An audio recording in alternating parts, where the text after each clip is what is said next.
Hey, everybody. Welcome back to Two Nerds, One Quest. I'm your host and DM, JC Dittmer, here with these four nerds because we have the full house.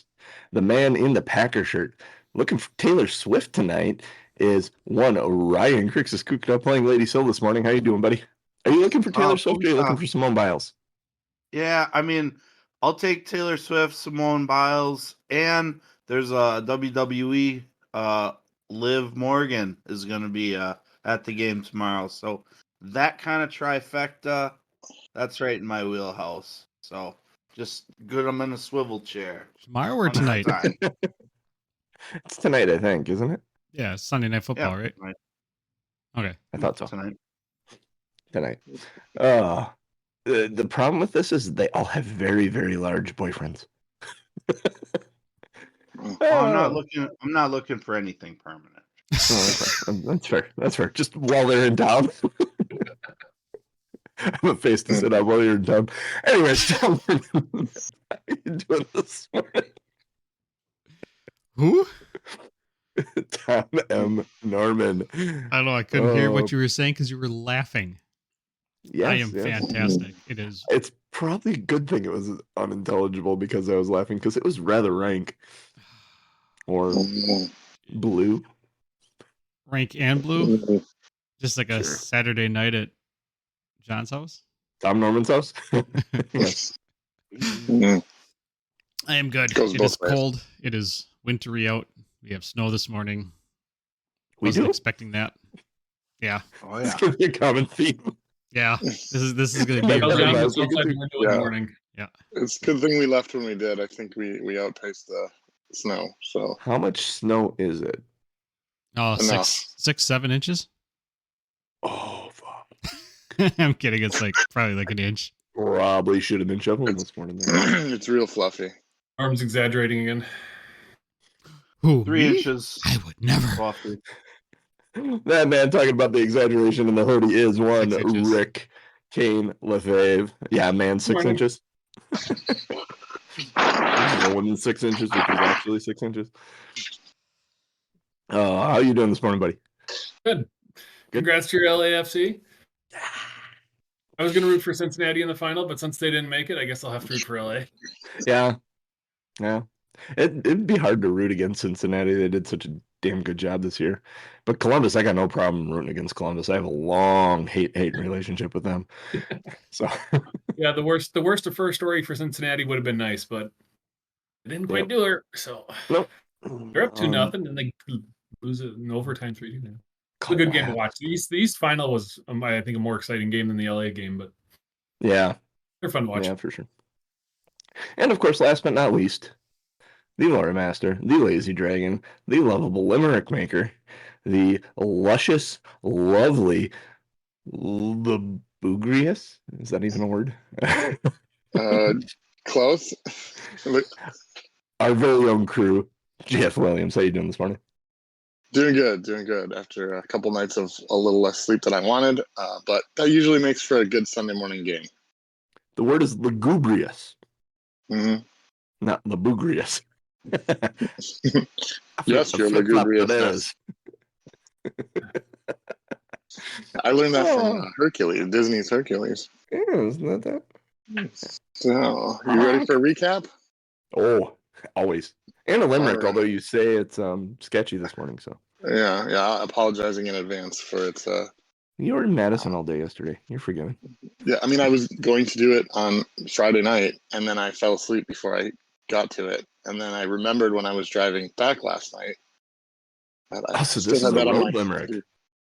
It started out that way, and then I had to find a couple other rhyming words. So, all right. So last session we started approaching the graveyard in Otari that had been walled off and guards posted because the Gauntlight had reanimated some skeletons and zombies. So they let us in and then closed it tightly behind us, and we were able to fight off 5 skeletons and 3 zombies pretty much flawlessly, which, I mean, doesn't mean we didn't have our misses, but we didn't take any damage. And then while we were celebrating our victory, suddenly another Gauntlight light shone, and a slippery, scaly horror appeared in that beam of light right between us. And that began a much harder battle. Crew continued his streak of missing most of his shots until once Kane went down, then everybody kind of pulled together, and everybody got a hit in, and even Kane got back up and got a hit in, and Lady Sill finished it off with a moonbeam in a blaze of glory. So the party felt like big tough cookies after making the skeletons un-spookies, but a new beam of light added a monster of fright, and now they must clean up their dookies. That's not bad at all. That's fucking cool. Oh, that's a midnight limerick. Midnight dookie. Aren't they mostly midnight limericks? This is a little more midnight than others. How does that work? Oh, all right. So, Kane, you said you wanted to dig through the graves. Did I look around? I just want to look around through the things we've fallen and. Yeah, somebody wanted to loot for weapons. Worthwhile. Is anyone going to assist Kane in his search through the stuff? Crew's probably a little more if things called out of their graves and they're easily accessible, then yeah, we could look in those too. Yeah. So not Crew. Yeah, I mean, I'm always looking for something valuable, so I'll assist. Okay. Yeah, I'd help. Okay. Then why don't you all go ahead and make an investigation check? Are you doing anything besides just investigating? Are you assisting yourself in any way? Out of curiosity. I'm just always pinging. That's the word I was looking for. Yeah, that's wink, wink, nudge, nudge. When I'm searching, that's usually what I'm doing too. Then it's not hard. It's not hard. And you actually come across 4 items in different places. Sitting next to one of the graves near the back is a, like, you think it's a dead rat or something at first. Actually, Lady Sill, you probably found this. You pick it up, it's like this, it's a blonde wig. Looks like it might have fallen off one of the corpses that climbed out, like, but it's magical. It is clearly magical. It pings like that is a magical wig. In similar fashion, Kane. Actually, no. Crew would find this one. Crew, you have this.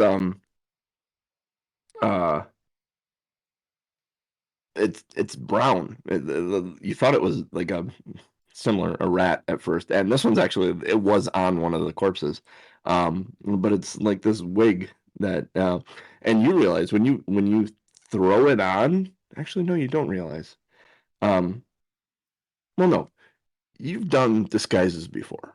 And there's a lot of preparation with tucking your hair up under the wig and stuff. But you throw this wig on, and all your hair just seems to tuck up under it magically. And Kane, you're sitting there with him, and when he does it, the wig is not the same color as Crew's hair. And the second he does it, all his facial hair, his eyebrows, and any other facial hair he'd have, changes color with the wig to the wig's color. Oh. I would tell him that's pretty cool. Like, I wonder if you change the wig's color somehow, if it would change your facial hair color. You could like have a rainbow. Then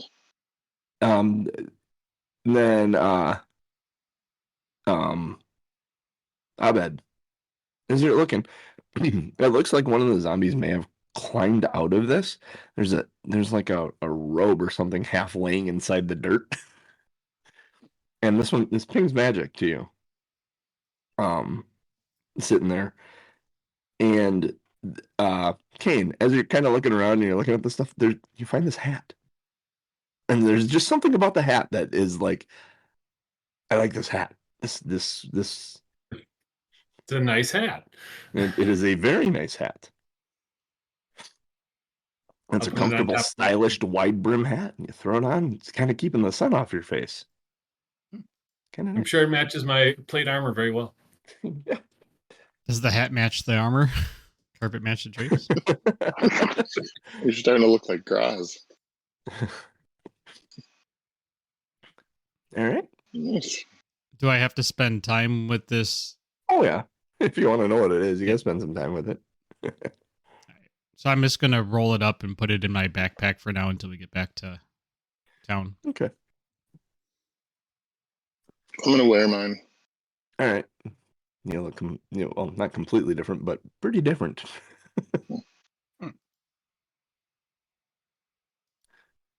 Interesting. You were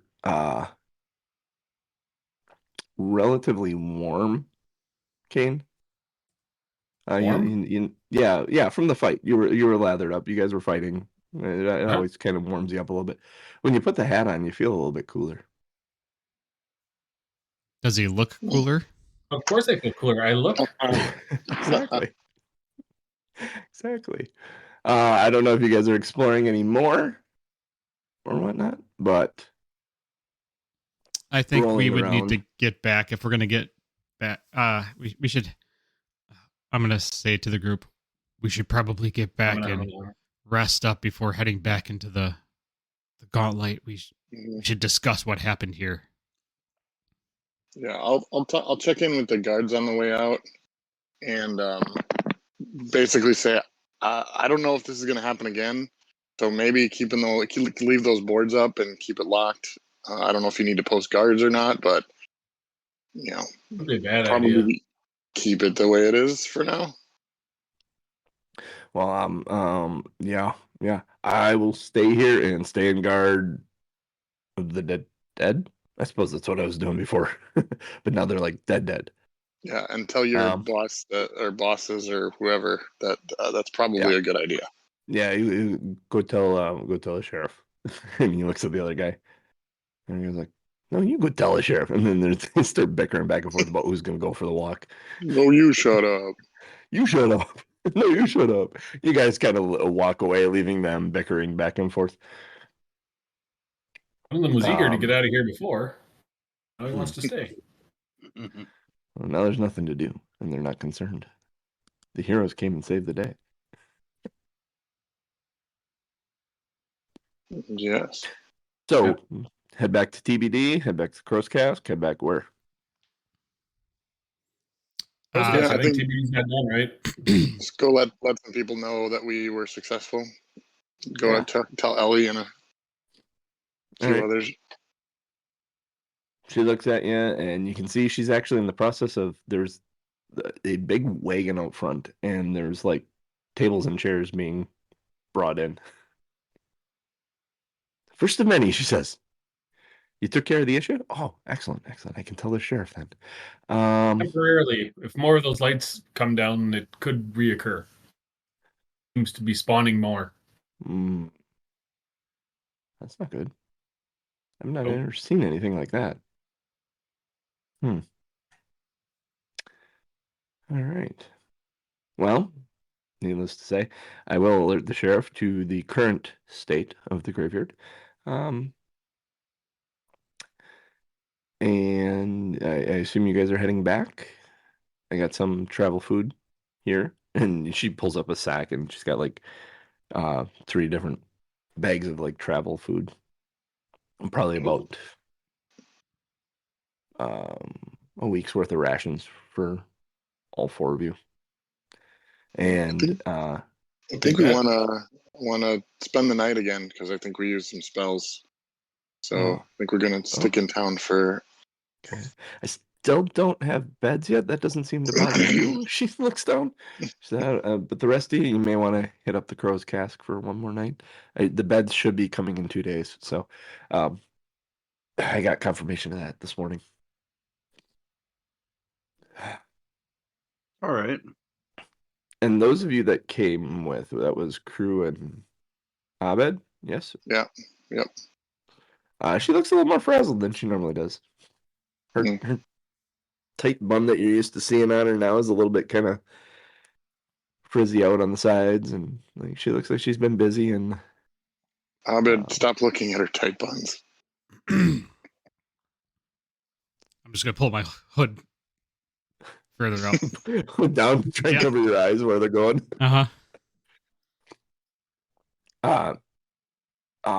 While you're sitting there, and when you do that, Troy hops over to the bar, and she pulls a cracker out of her pocket. And this is the weirdest damn thing, is Troy doesn't, like, your relationship with Troy is hit and miss. Sometimes he tells you to piss off, but you know damn well if Ellie asked Troy to do anything, he'd be on top of it.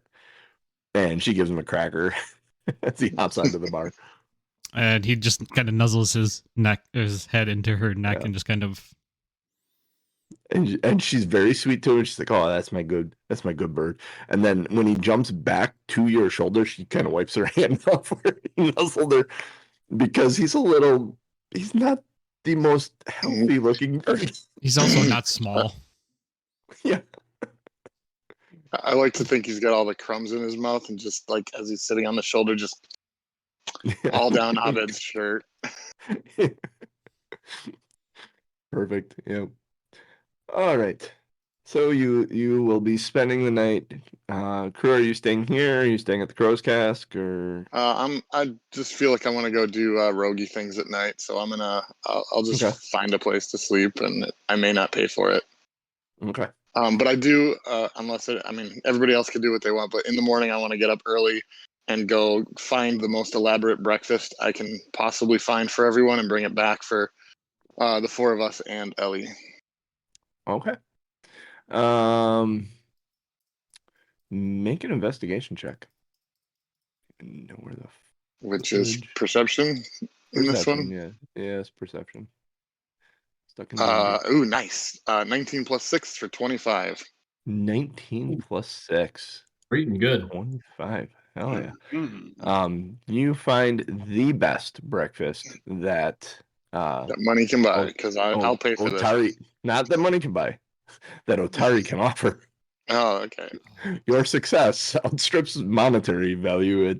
You found the best breakfast in Otari. The kind of weird thing is you found it on a table in a really big house on the cliffside overlooking the city. And you wrapped it all up in the tablecloth and came down.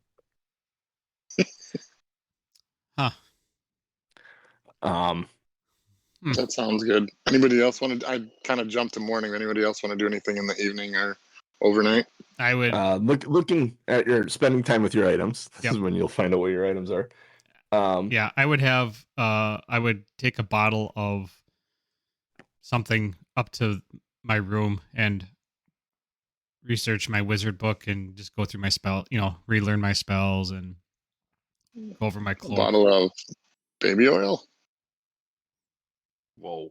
It really makes me happy to read my wizard book. You mean alcohol? Do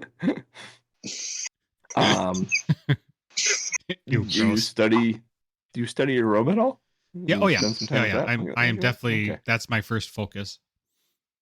It is a Dweomere weave robe. DWEOMER. Wait, spell that again. DWEOMER WEAVE. Yeah, Dweomere weave, obviously. Dweomere weave robe. This robe is made from Dweomere weave, a magical fabric created by spinning minor illusions into the threads of ether spider silk. It is naturally hazy and translucent. It can take on the illusory appearances of other fabrics and garments, and the Dweomir weave robe is coveted by adventurers who want to travel light without compromising on fashion. Activate once a minute, frequency activate 1 minute. Sorry, it's an interact action to activate. Once per day, you gain the effects of a first level illusory disguise, except that the illusion only alters the appearance of the Dweomir robe. Changing it to another garment with an appearance of your choice. And the spell persists until the next activation, and you can dismiss the activation. So you get to look how you want to look, basically. Cool. And it's just a persistent, like once a day I have to do it if I want once to use a day. Once a day you can cast. If you want it to be different, Yeah. you can change it. If you want it to stay the same, you can cast it to look. You don't have to recast. Once you cast it, it lasts until you recast or dismiss. You can really get into that gothic chic. Yeah. Or you could like be a plushie or a furry and like be a different animal every day. You could do that. I might scare Troy, guess, but yeah, that's an option. We're finding out about Kane's It'd be funny. fetishes. Uh-huh. He loves it. Crew, in amongst your time spent with it, you realize you have a quick wig. It magically conceals your natural hair while worn, eliminating the need for braiding or pinning your hair underneath it. In addition, your facial hair, eyebrows, and whatnot change color to the wig to match the wig while you wear it. When used as part of a deception check to impersonate or go unrecognized by changing your hair, you no longer require a disguise kit. You gain a +1 item bonus on the check and reduce the time to create the disguise by 10 minutes, from 10 minutes to 5 minutes. You still need a disguise kit and the full time if you're using cosmetics and other props to change the aspects of your disguise or impersonating a specific person. The wig only provides as its item bonus when impersonating a specific person if you want that person's hair color and style to match the wig's. Quick wigs detangle themselves while not in use. So yeah, when you picked that up, it was very, very well straightened and brushed and everything. Nice. Is that in the? Because I don't have it in Wanderer's Guide, so I must not have had that book turned on. Is that just in the Abomination Vaults, or is that in a different? That's in the Grand Bazaar, Lost Omens Grand Bazaar. Okay, I'll have to add that one. All of these are in that book. Kane, you found you put it on and you've been wearing it. You realize you got a shade hat. It's a comfortable, stylish, wide-brimmed hat that magically protects you from the worst of the heat in hot areas, even when the heat doesn't come from the sun. While wearing the shade hat, you are protected from mild and severe heat, but not extreme heat. So if you encounter a severe heat source, you can be protected from it. Last but not least, it's kind of funny as Lady Syl, as you're working with this wig and finding some time with it, you're kind of looking, you're going to put it on, and your finger slipped like into something inside it, and you pulled out a pencil. You're like, what? And as you explore it, you realize that this wig has 4 interdimensional pockets. It is a wig of holding. That's a thing? It is created from planar fibers and contains small extra-dimensional spaces accessible within the hair. They can hold up to 4 items of light bulk inside them, and bulk held within the wig of holding doesn't increase the bulk of the wig itself. You can interact with the wig of holding to put items inside or remove items from. You can do so more easily than with a mundane container. It only takes a single interaction to withdraw these items, like worn item rather than taking 2 interact actions. So typically if you're wearing the item, it only takes 1 interact action to grab it, and then you get that with your wig as well. anything stored in your wig. Oh. All right. 4 of those. You can store your potions in your hair. It's like Crew would take that and put a dagger in each one. Feel free to exchange. These weren't designed for you guys. This is just in the spur of the moment what I thought might. Like, I chose these 4 items because they seemed like things. Oh, you find more shit. There's a ring inside that wig that's worth like 50 gold. There is an old folded up piece of paper that when you unfold it, it's a love note from someone. Like, these things are meaningful, it seems, that you're pulling out of this wig.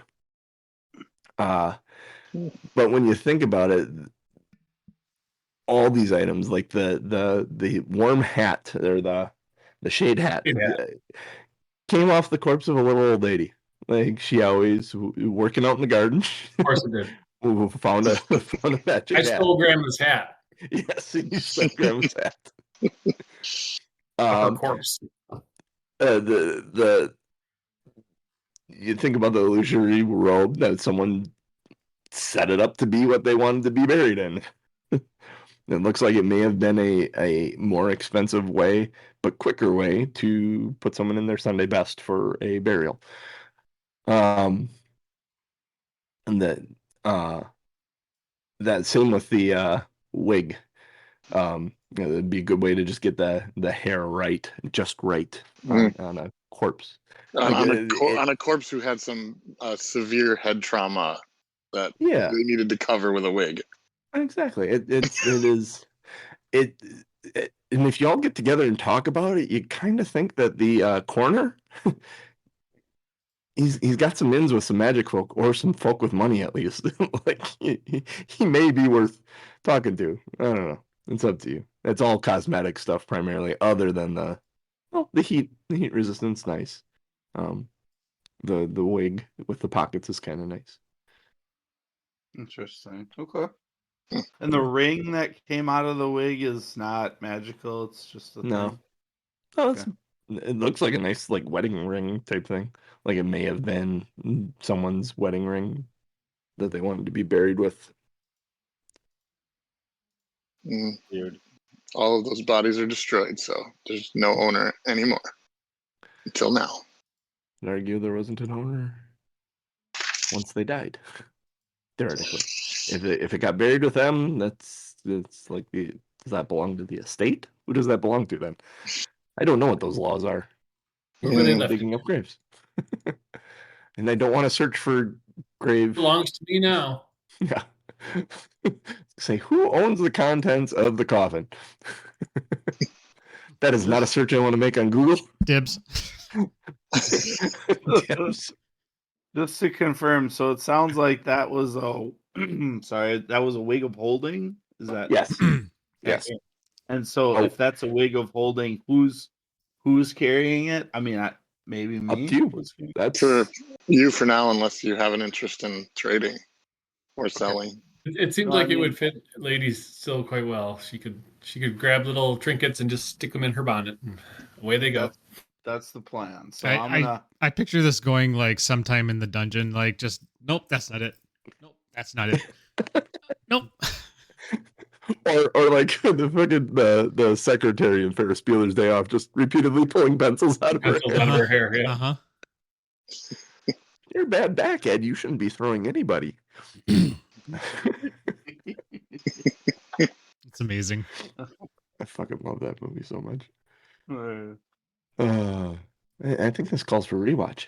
Anyway, what would you like to do? It is the next morning. You have this tremendous feast laid out in front of you. As you're eating, and Ellie's kind of looking at it, and she's looking at some of the silverware, some of the mugs. She's like, guys, when you're done eating, let's get all these dishes back together. I'm going to try and return them to their owner secretively. Maybe Crew, maybe I can have you bring them back. Maybe. It is a fantastic meal, but I think the mayor would like his dishes and silverware back. Mm. And she points out that it's got monograms in It's the forks. Yeah, it's monogrammed. He's a little full of himself, but he's a very jovial guy. He's not, doesn't seem that mean spirited. So she thinks she should be able to return it all secretively, and things will be okay.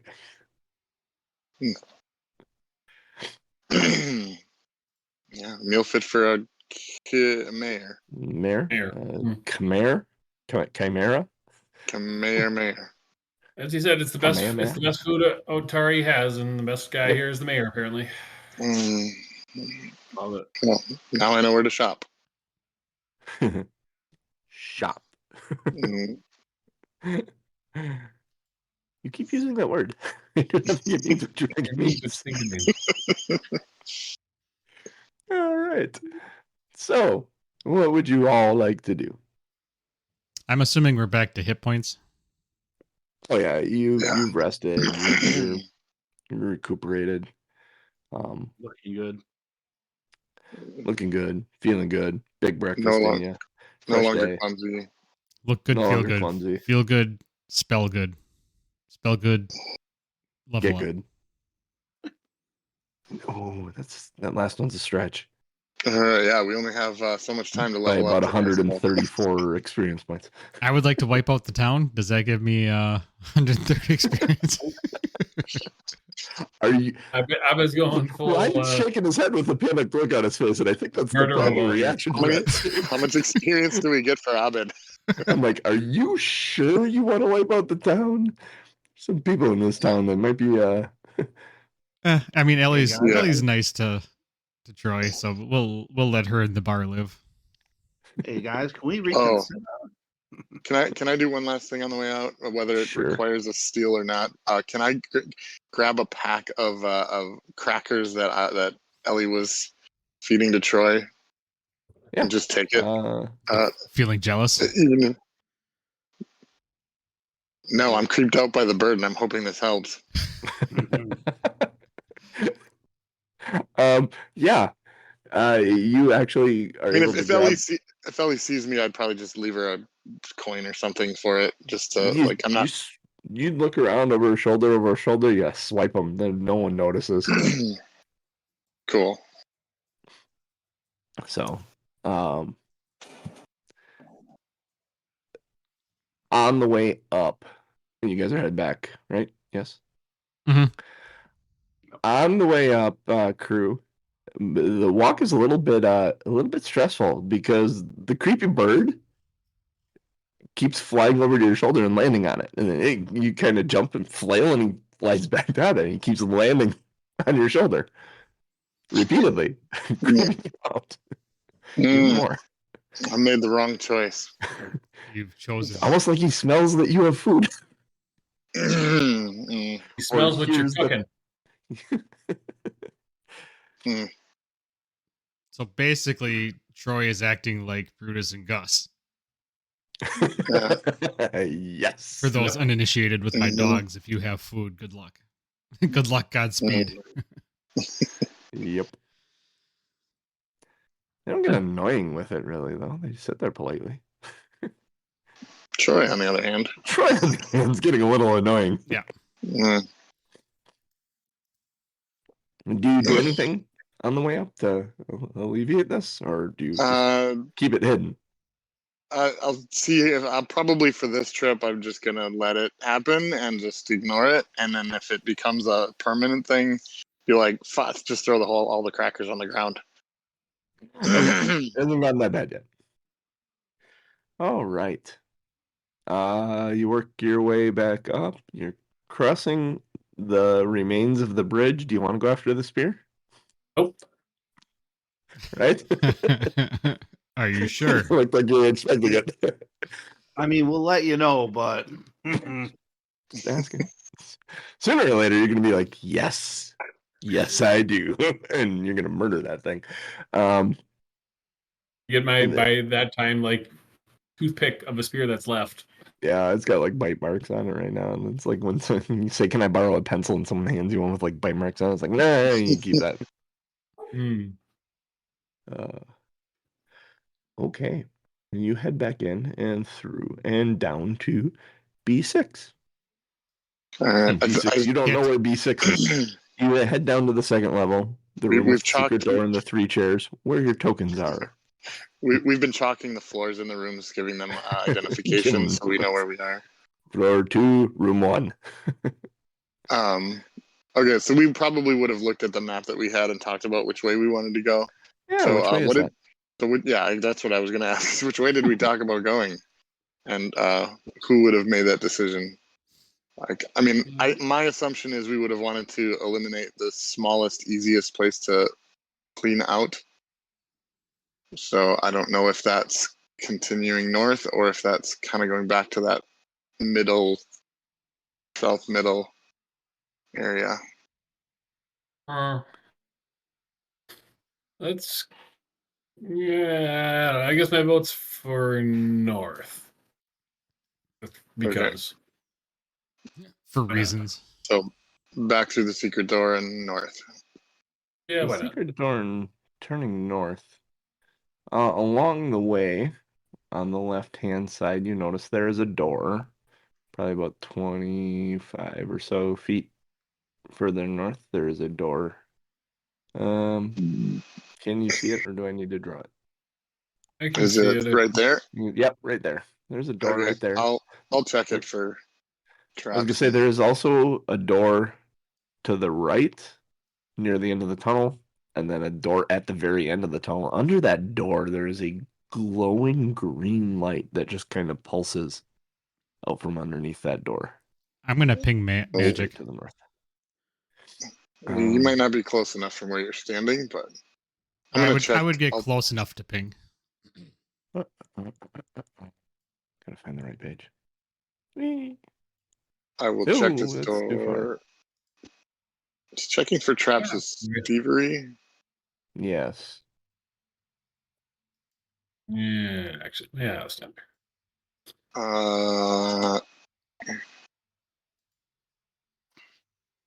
Looks like 8. Oh, it went away. Was it 18 or 19? 18. 18? Yeah, 18 to inspect the door for traps. There are no traps in the store that you're aware of. Okay. All right. No regrets. Go in.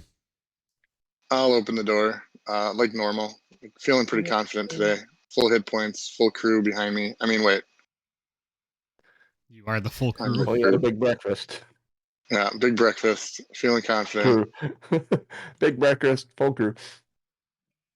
It reveals a long hallway, about 10 feet long, opening into a room. Inside this room, broken down torture instruments lie in half-collapsed heaps on the floor. To the north slumps a ruined stretching rack, and the south, a pillory lies fallen on the floor. There are rusty tongs and chains and rotten whips and other implements lying on tottering shelves along the side walls. There's a door in front of you. All right. I will enter the room, hoping no weird creepy ghosts show up or anything, and I'll go to inspect the next door and ask Kane to just kind of look around the room, or whoever's following, to just kind of do a quick, in case there's anything of value or of significance. Hey, John. Yes. I had pinged magic. Did anything show up in the room that they're in? Oh, that is there's nothing magical in that room. Where did you ping the magic from where you're sitting right now? Yep. Give me. I was focusing on that green light that's pulsing, but yeah, I figured that's what you were.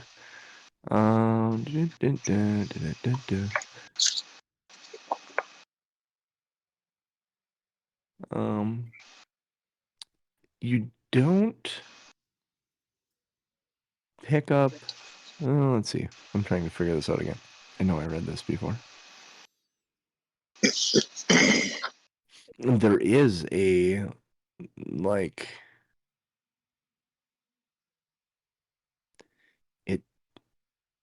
something's magical there. It kind of is like the entirety of the room. It's very occult. Whatever it is very occult.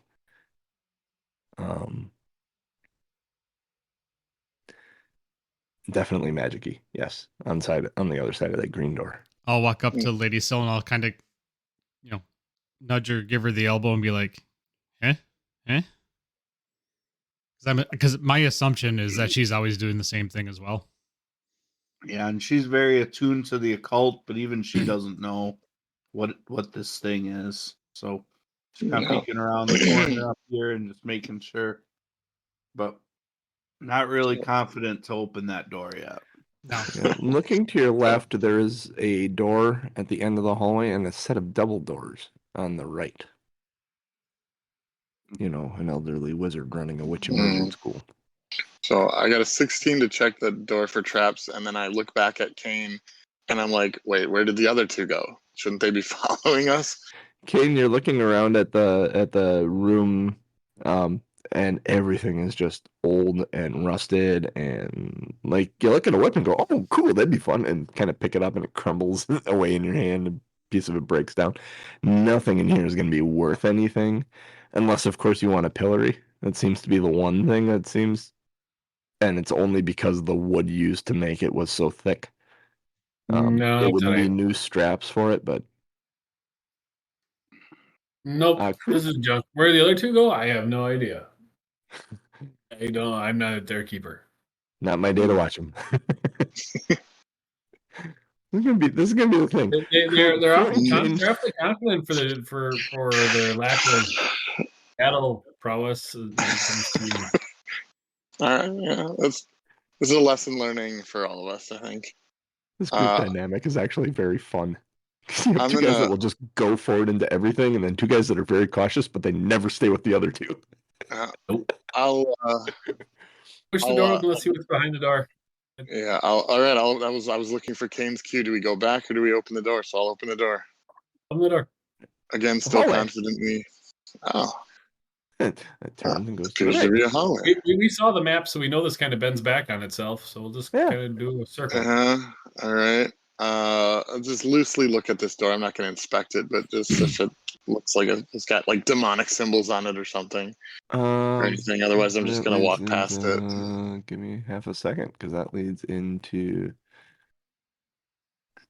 Or if there's any screaming, screeching, glass shattering or anything behind it.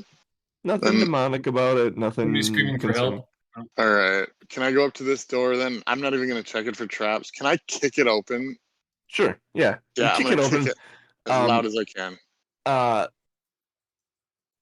Abed and Lady Syl, the door to your left suddenly flings open and bangs against the wall. I would. And Crew's standing there. I would immediately, without thinking, shoot a fireball. Force throw a rock. Okay. Like an attack roll. Crew. High or low? No, I mean, would you force roll the rock high or low? Meaning, is it going to hit Crew or is it going to hit Kane? We'll say Crew, because it was such a forceful thing, we'll give Crew a circumstance bonus to his AC on it. 22 to hit. You're short. It's gonna hit. Yeah, I have 19 AC. Even with a bonus, I'm not. It's 21. It still hits you. You roll damage for that. Is that a cantrip? I hope not a. It's a cantrip. Leveled spell. Yeah. Okay, so we're not wasting a spell slot at least. 6 bludgeoning. 6 bludgeoning damage. Right in the head, Crew. You kick the door open, there's a rock comes out of nowhere and smacks you right in the head. Right between the eyes, man. All right. Not opening any doors like that anymore. You see before you Lady Syl and I'm going to approach him and just chew his ass for doing something so fool. I could have killed you. What are you thinking? Crew kind of laughs You're supposed to not be wandering around without us. You're supposed to stay behind me. Crew laughs a little bit at the term "killed you" because it's like, yeah, right. But Crew definitely picks up the whatever was the rock that was thrown, and he's saving that for later. Okay, put a rock in your inventory. You guys notice, Crew and Kane, as you approach us, that there's glowing green light underneath the door. There's magic in them there rooms. Then go look for it. Yeah. So does that mean we should avoid it? Hell no. We need to see what's in here. All right. I'll go check the door, eyeing Abed the whole time, like side-eyeing him the whole time. And the light, like, pulses under the door, giving you, like you're checking the door. Go ahead and make your inspection for the door. 28 for that, but I'm not gonna open it. I'm gonna step back and let Abed open it or whatever. I'm gonna ready produce flame in my hand in case there's something on the other side of this. I'm gonna do like a be my guest. Open the door. Be my guest. Be my guest. Open the door. Get kicked to the chest. Are you gonna open the door? You're just gonna open it? I will. Yes, I will go up to the door. You just threw a rock at Crew. Mm-hmm. And Crew normally inspects the door and then opens it. He's inspected this door and he stepped to the side and said, by all means. Oh, I thought you said he unlocked it. I checked it for traps. He checked it for traps. Oh. He did not find any traps. We'll assume that. Okay, you think he unlocked it? Yeah, I think he unlocked it. All right.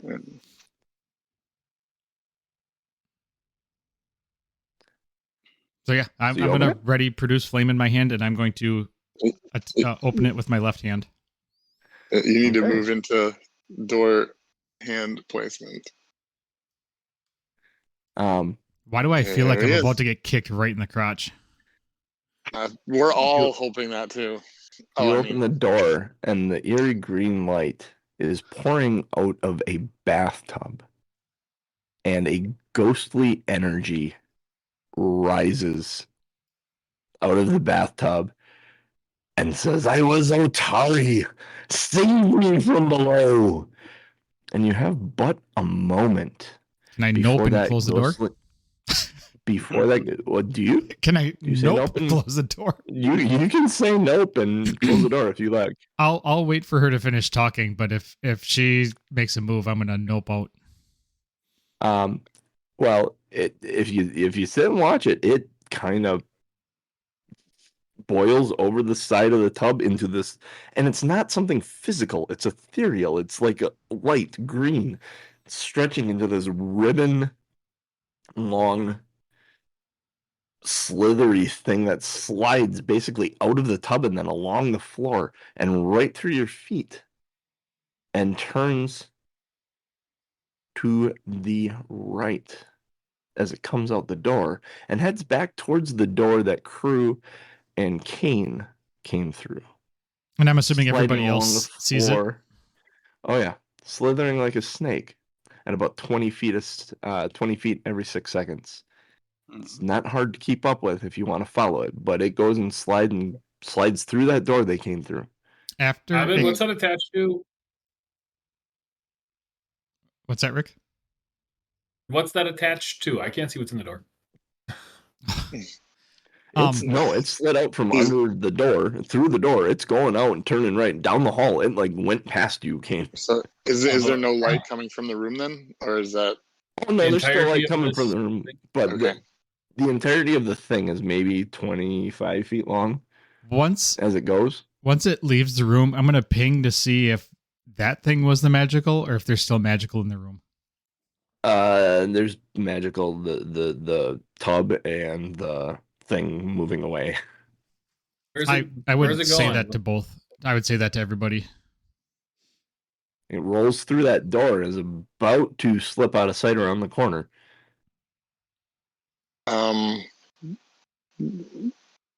Follow it. Chase after it. I'm gonna start following it. Yep, I'm gonna start following it. It's not hard to follow. I just need you guys to say you're following. It goes around the corner and it goes underneath the door that you inspected there, Crew. Okay. Oh, Crew. I'm not super excited about following it. I don't know what it is. Abed, what did you let loose? Zoinks, yo! I'm gonna open the door. You open the door? It's a hallway and another door, and you see the tail end of it slide under that door. Okay, I'll open that door. Kane's curious now. You open that door and reveal it. I can move my map here. This is how Kane gets killed a lot, but you reveal a room with a pile of bones sitting in the middle of it.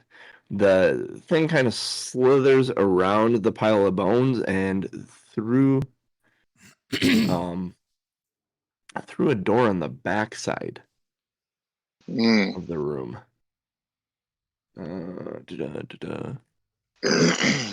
You guys can ping if you want. Keep following the thingy.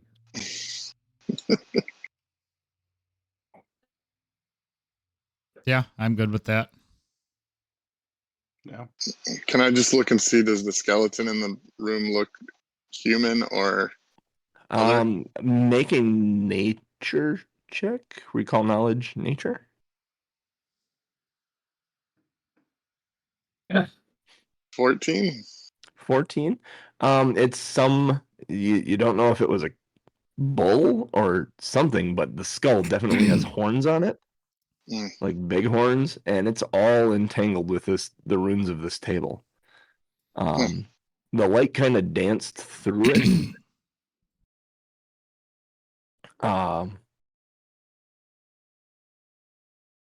Do you keep following the light?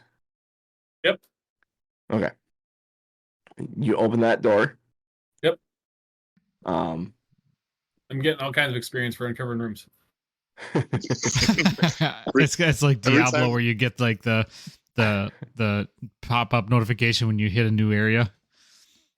You turn to the left, and it stops 5 feet south of you. It doesn't stop there, but it turns right into the wall and seems to go like where the floor meets the wall into the wall itself and disappears. And so when you say to the right, that's left on screen. Correct. Mm-hmm. So if I go where it go and inspect the wall, did it like squeeze through a hole, or is the wall like fake? Make a perception check. I'm not good at these. 14. 14. Yeah, it looks like a wall. You're really kind of puzzled where the light went. Crew, you want to make a perception check? You see Kane looking at the wall like, what the hell happened? 15. Ha, one better. The two of you are thoroughly confused. Kane swears it went into the wall, but it's just a wall. I'll come up between them and touch the wall. I push the wall. Does it feel like a wall? It feels like a wall, yeah. I'm gonna smell like a wall. Step between the two and say, "Move aside." I'll check. Lady Sil, how far back are you staying? I mean, I have to walk around the table yet, so I'm probably here. As you're walking around the table, the skeleton and table starts shuddering, and it seems to you like the bones are stacking themselves properly together. Okay. Dirty 20. Abed walks around, takes one look at it, goes, guys, this rock right here, you see this? It's a different color than the rest of them. And he pushes on it, and then the door slides open, revealing a staircase down. And you recall him yelling to you. If you want to draw, yep, thank you, Kane. You do recall him yelling when he first showed up. He said, I was Otari, save me from below. So, Lady What's Frost. behind me in this great area? Is this like a door or a wall behind me? That's a set of stairs downward leading into a cavern. Oh, this? Down south on the map. Is that an end? We can't. There's a set of stairs down leading into a cavern. I'm trying to. Okay, so there's two sets of stairs that we would be seeing right now. One going down and one going down a different way. One through a secret door here. Well, I'm gonna. Why can I not delete you? Since crew is already. Why can't I quit you? His crew is already not super happy with Abed. He's like, Abed, you didn't even put that set of stairs on the map. The one through the secret door. Like, didn't you? Yeah, they weren't on the map. Why didn't you draw those on the map? And this whole cavern area down the other set of stairs. There's a set of stairs there down to a little room, but this whole cave down here was not on the map. I feel like this. I don't know if I want to go this way.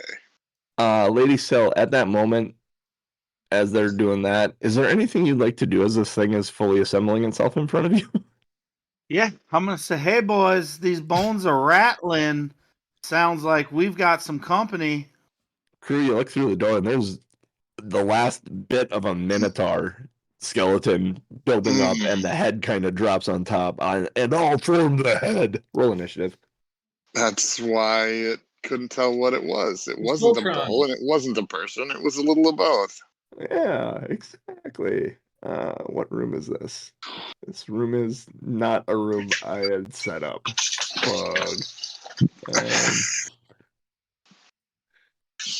We went rogue. We followed your little thingy. Yes, I know, and I forgot about that. I remembered reading that and going, I need to make sure I have all these encounters set up for this, wherever this goes, and then forgot to do it. I can set one up quick. Hang on a second.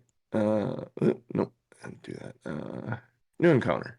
That can't be. It's only one creature. It should be, Yeah, it'll be a fairly easy thing to set up. Add to set up. The question is, will be fairly easy to win. And that is really the question. Where's the Godzilla character?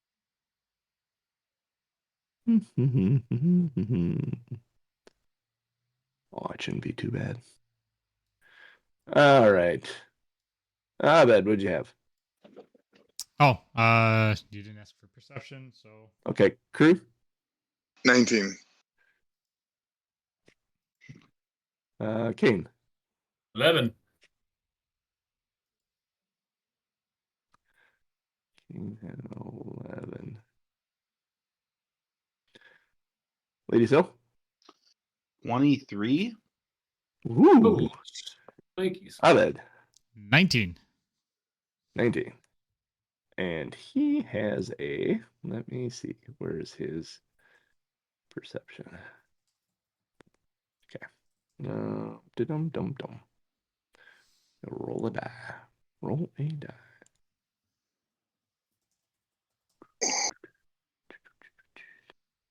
Wow.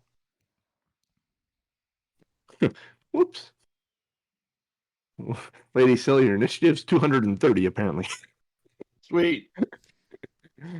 I get to go 6 times before everybody else. and Abed's is apparently 190. I can't get rid of zeros, apparently. Okay, Lady Sil, what would you like to do? It seems appropriate that you're going first because you're the one that recognized the threat first. Yeah, I feel like so it's just like a skeleton standing on a table, right? A giant ass skeleton standing on the ruins of a table. Okay. I think Nice. boy, I don't know. Why don't I just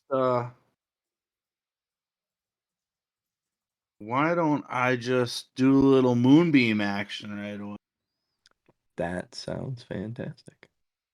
All right, so You're gonna moon the skeleton? 19 to hit. 19 does hit.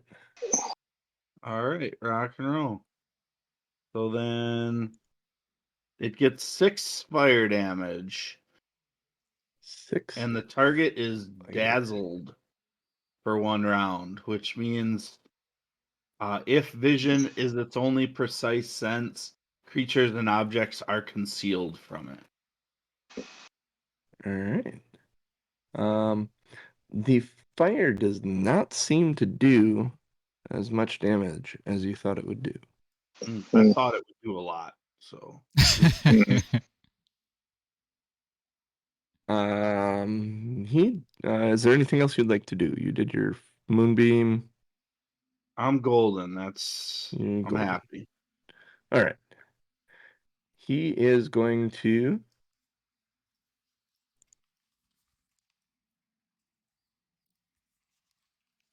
Holy hell. I like the big scary text that was on the Minotaur before. Who changed it? Yeah. Sorry. It was giant and cursive looking. Well, it's a giant skeleton. It should be giant. Yeah, it looked frightening. It was good. Yeah. It's gonna look even more frightening in a second. No, I can't do that one because it doesn't have the room. There you go. Can't do that one because it doesn't have a. Okay. Then it is just going to. It pulls up out of the wreckage a giant glaive and swings at you. Actually, hang on a second. Oh yeah, yeah. It swings at you, Lady Frost. It is a 16 to hit. 16 does hit. Exactly. You should have cast shield. 10 points. Yeah, actually, that was really dumb, right? Did you still have an action? Yeah, I did have an action. Oh, that sucks. Yeah, it was not smart. It's 10 slashing damage. Okay. And he turns and he charges down the hall towards Crew. And I need my selection tool. And the fine Lady Syl goes running out the other door. And This has us in a bad spot. Let's see. It's okay. We're okay. If I live through this, we're okay. My dice. If you don't, I'm okay.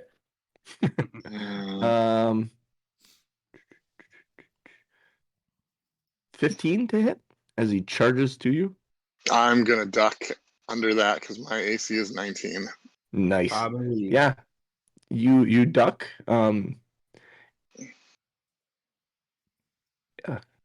You duck and he kind of slams his head against the wall over the top of you and stands back up. And that ends his turn. It is Abed's turn. Well, there isn't really a hell of a lot I can do. I'm sandwiched between Kane and Crew in a hallway. You can move through Crew's square, I believe, and then you can make an attempt to tumble through the enemy. Or you can hold your turn until. Am I next? Is Crew next? I think. That makes sense, considering you both had 19s. Yeah, I'm gonna hold my turn until after Crew. Okay. Good, I didn't write your name down. How rude. Crew, it's your turn. That'll be Abed's. All right. Yeah, I'm gonna do the tumble through. Okay. Finding tumble through. Action. Acrobatics check against the enemy's reflex DC. Reflex DC. Reflex. Where's his reflex? All right. Dirty 20. You did. You roll through. You beat the 18. Cool.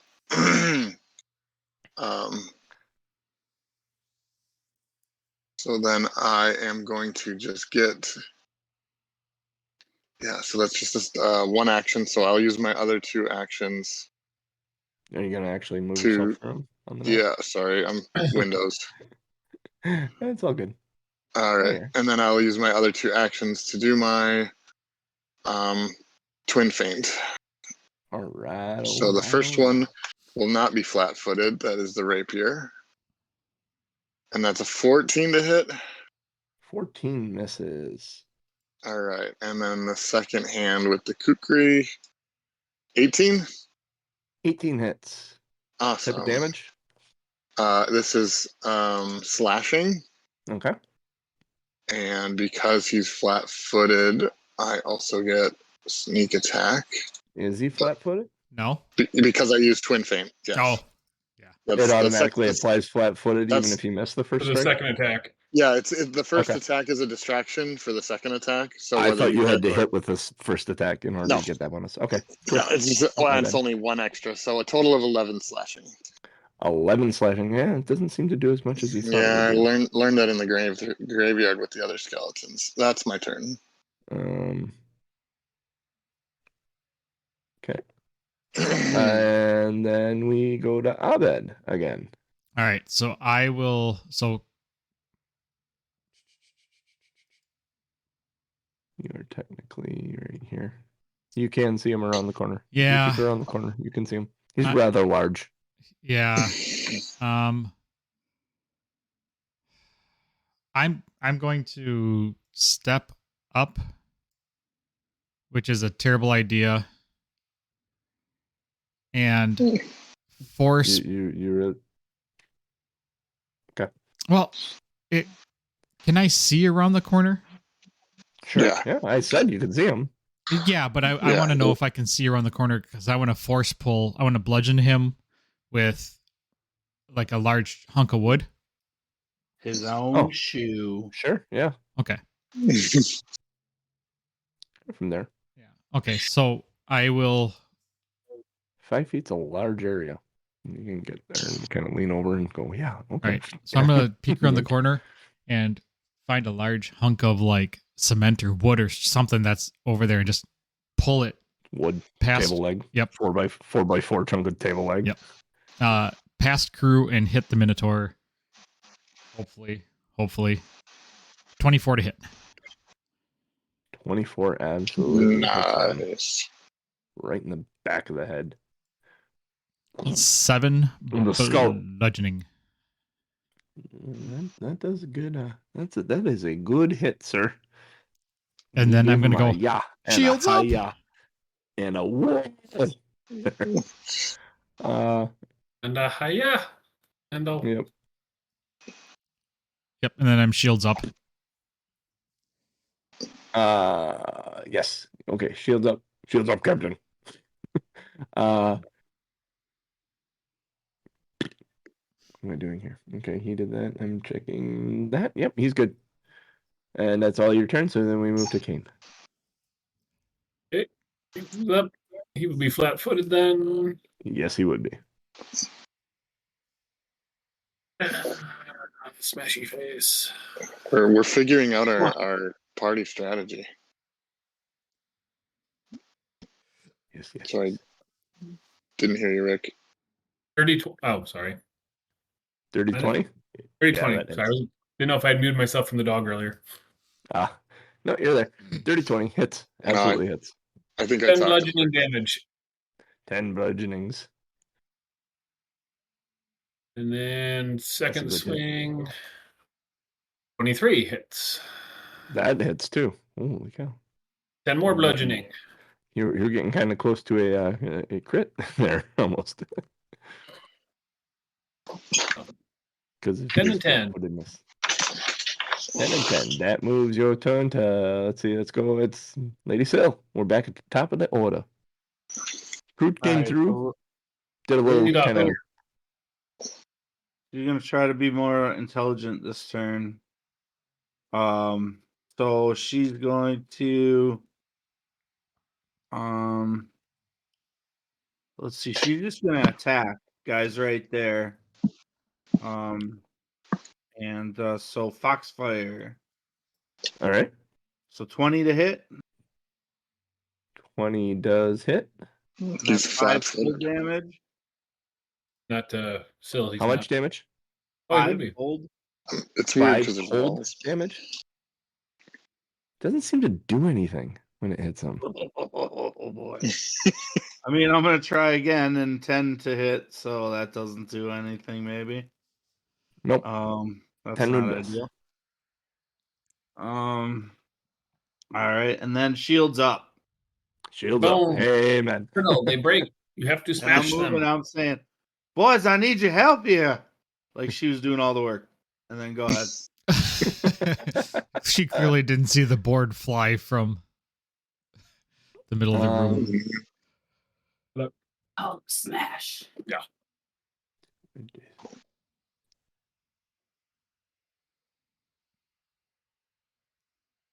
Ooh, interesting. All right. He is going to take a broad swipe with 2 actions at Cain and Abed with his glaive. Which is crit fail on Cain and a 25 to hit Abed. Oof. I am happy I put shields up because that is one short of a crit. The broad swipe, just so you're aware, the broad swipe does not apply the multiple attack penalty until after both attacks have gone. So that is his initial attack penalty, and then it applies it. It takes 2 actions to do it, but let's see. Where is his glaive damage? Because it's basically the same attack. Just trying to hit 2 people. It's just you're just negating the multiple attack penalty on the second attack. Yeah. Yep. It is 12 slashing damage. Abed. And then that cannot happen again.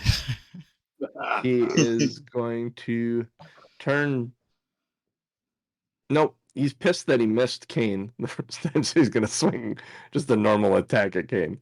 This one's got his first attack penalty. 16? No.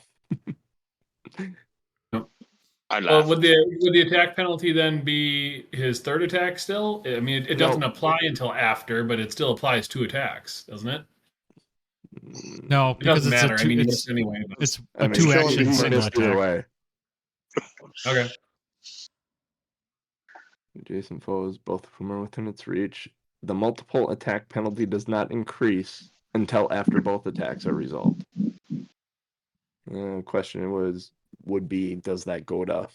Right. Does it go to the second attack or the third attack? Yeah. Is it one? I would assume it would just go to the second attack. It doesn't apply now, but we'll see. Yeah. Let's kill him quick. Yeah. Then let's see. That was him. So we moved to crew. All right. Now that he's goodly flat-footed,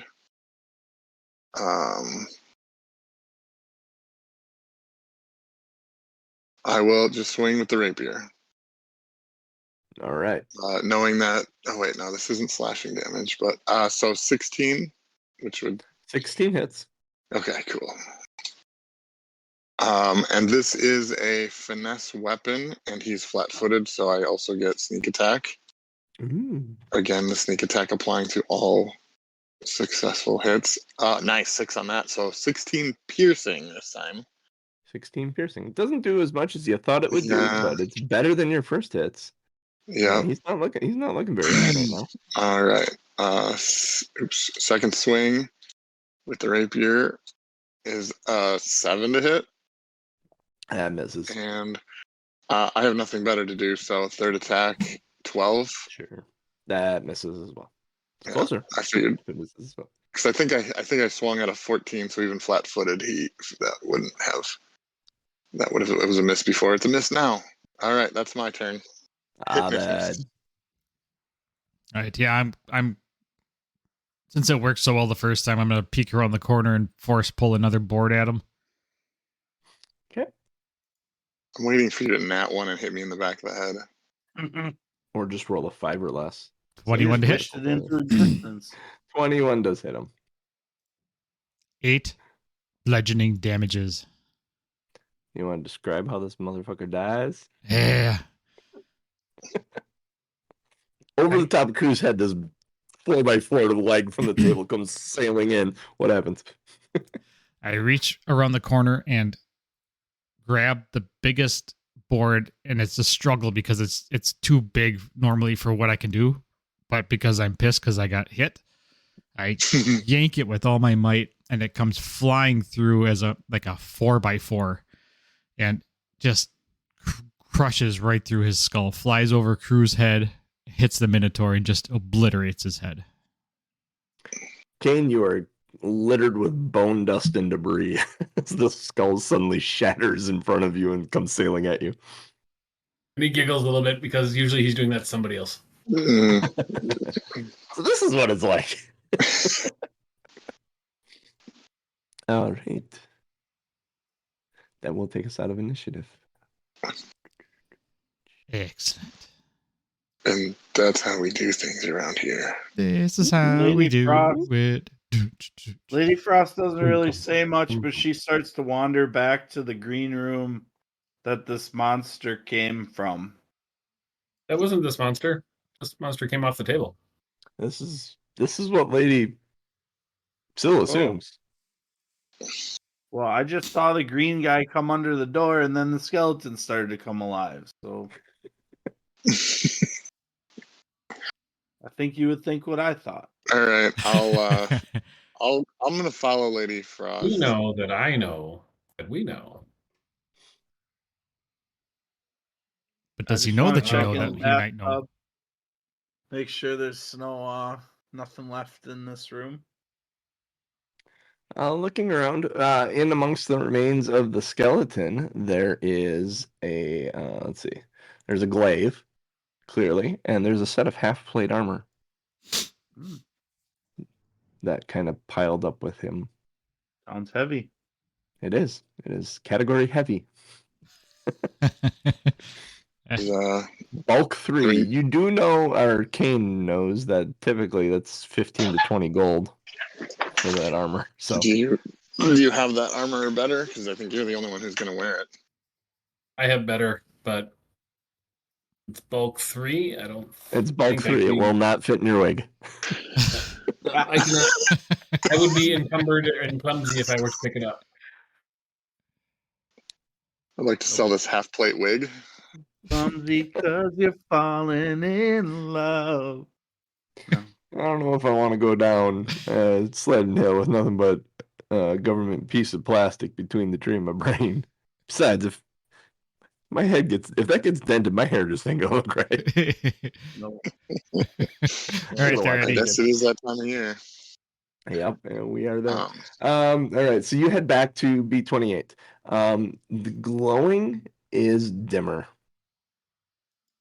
Almost, and as you ping, it almost seems to be fading, like the message was delivered. Got it. All right. And there's nothing in this room, nothing pings, still like anything other than that. It's just no, it's seems like there's some residual magic in here, but that's about it. Yeah. Hang on a second. Because you have a thing, right? Where if you touch shit, you can feel shit. If there's something in there that looks unique, I can touch it to see if there's emotions and like a memory tied to it. I don't use it. As you place your hands on the tub, you get a vision of someone cowering in this bathtub, clearly hiding.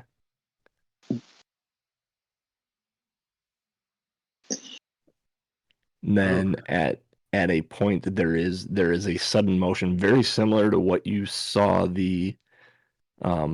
like there's a sudden motion to get out of the tub and out the door and run down that hall in the direction you're running, the way the light moved. This reminds me of that little girl in Alien. Be appropriate. All right. So I'm gonna just kind of communicate that like someone cowered in this tub, someone was cowering in this tub, so afraid, and split out that door like lightning out of a bottle. We need to help that person if we can.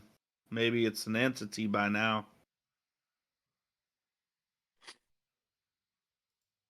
Yeah, but you have that raven there. Do you think somebody could have summoned a slug as a pet and tried to? That might have been a pet trying to get us to follow it. It did not look like somebody's familiar or pet. It seemed like but it wanted us to follow it. An astral projection of itself, or some form of, I don't know. It did not seem like somebody's pet. While they're talking, Crew's gonna inspect and unlock this door and potentially open it. 17 for a lock check. As you guys are talking about, Crew kind of looks at this door and then turns the knob on it, and it opens up and reveals a hallway behind it. And nothing seems to be happening. To another door. Same then. All right.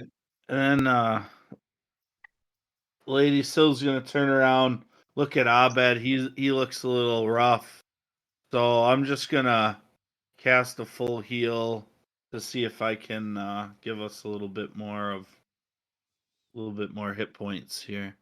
Perfect. What did you roll, Jeff, for inspecting this door? 29 on this door. Yeah, you swing this door open, and on the other side of this door, there are shelves lined along the walls of the room, each filled with tools used for cleaning and repair work. There's a silver-headed cane that lies amid the tangled mops and brooms and buckets. And suddenly, you hear a buzzing sound from the door to the north. And we'll stop there. Go ahead and give Abed his hit points that he got there. Yeah, everybody gains 3 hit points. That is hurt. Everybody's hit points. Nice. Tom, Norman, why don't you take us out of here, and I'm going to try and calculate the experience for this. Fantastic.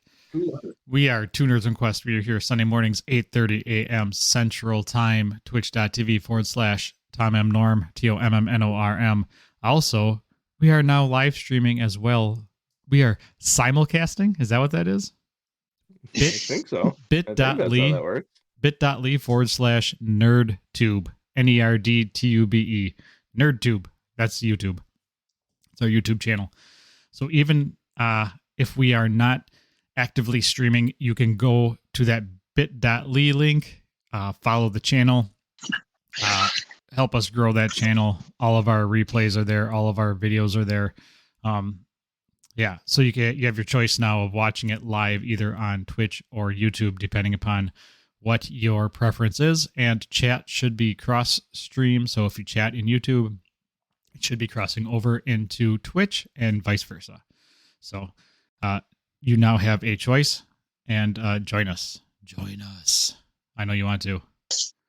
Join us. Join us. Let's see here. What else? Support the show. Let other people know. Patreon.com/Two Nerds on Quest. Let other people know. Tell them. Share the experience and joy that you have watching us. Share that love of Pathfinder and us. And yeah, we just appreciate everybody for popping in. Vote on show titles. I'll be putting that link in here in a second. Click on the link. Vote on show titles. Help us name this show. So, that being said, for me, for Rick, for Coach, for Genius, and for the freshly shorn JC, we'll catch you. We'll catch you next week. 100 XP for everybody. Later, nerds. You say what?